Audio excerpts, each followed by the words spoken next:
Welcome back everybody to the How to Live by Design in 90 Days Challenge. No, you're not hallucinating. We haven't gone forward a week in time. I'm just responding to some of the great feedback I've been receiving from all of you, which is to fast track this week to have 2 steps included. So I'm going to jump in and give you the reason why, and so you can work on the goals and the reasons why at the same time this week. So next week we can get stuck into actions if you haven't already. I guess the best way to describe why, the reason why is so important. My mentor in coaching explained it so perfectly when she said, if the reason why is big enough, then the how will take care of itself. I'll just repeat that. If the reason why is big enough, then the how will generally take care of itself. Because when you really know why you're doing something, it just makes it so much easier to see it through to completion. It means that you're more likely to be successful because you're going to get the outcomes that you're looking for. Now, when I think of some inspirational people that were probably very clear on their reasons why, and that made them achieve so much. People like Nelson Mandela, that was 27 years in jail. Do you think his reason why was strong enough to keep his resolve throughout that period and to change history the way that he did? Mother Teresa, another amazing woman who seemingly sacrificed her life for the good of others. She had a very clear and strong reason why in terms of achieving what she thought was important in her life and for others. And then of course you have Martin Luther King, whose reason why was the fact that he had a dream, and he based so much on his life and his death on achieving that dream. And so we have modern day heroes by the bucket load, and you've probably got many in your own life. You don't question their resolve because their reason why is so strong. Now, I can't tell you what your reasons why are for your priorities and for your goals. I can share with you 3 of my big reasons why, which helped me achieve my goal last year of losing 15 kilos.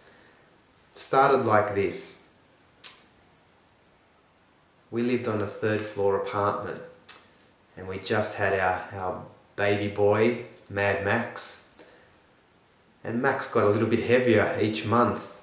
And so climbing the staircase, the 3 flights of stairs with Max in my arms, got tougher and tougher as I got heavier and heavier and he got heavier and heavier. And it got to the point when I'm carrying Max and I'm carrying the shopping up these 3 flights of stairs that I started resenting my own son, because I was feeling so miserable at being overweight and not having the strength and the energy to be able to get up those flights of stairs like I used to. And that frustration I felt I was starting to take out on my boy, and that was number 1. There's no way on earth that I'm going to have any negative feelings towards my son, so if that means I need to lose a significant amount of weight so I don't feel going up those stairs as an issue, that was my number 1 reason why. My number 2 reason why was also around my boy. He's only 6 months old, starting to crawl around, he's about to start running, and I already feel like I haven't got the energy to keep up with him. I thought, I'm only going to get older and slower. He's going to get faster and further away from me. I'm not going to be one of these parents that sits in the corner watching their kids run around and not being able to join them. So I made a commitment right then and there that I was going to enjoy every single moment and be there for my boy and my kids from day 1. So that was my 2nd reason why, to have the energy to match theirs from the outset. And number 3 was a personal reason.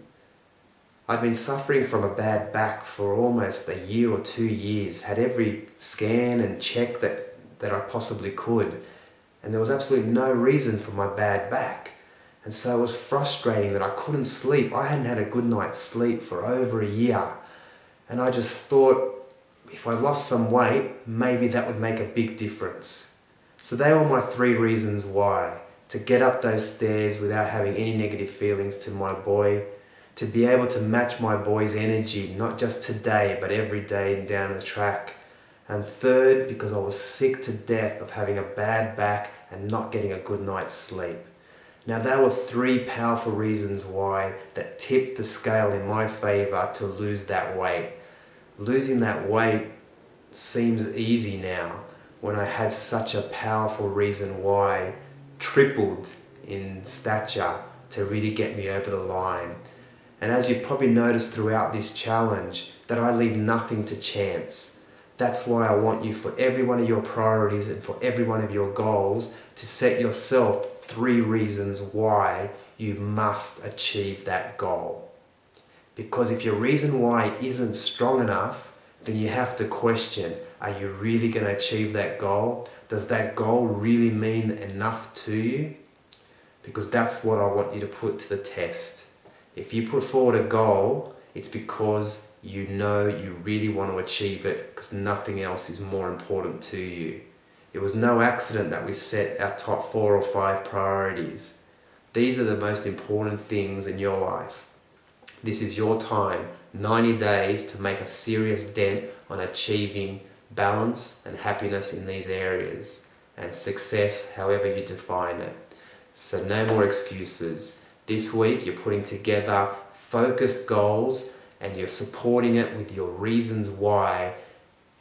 Next week we get into the how, the actions, and you'll be well armed and well equipped, and nothing's going to stop your progress. So have a great week. I look forward to hearing all about your goals and the reasons why, and then we'll get stuck into the actions from next week. Speak to you then.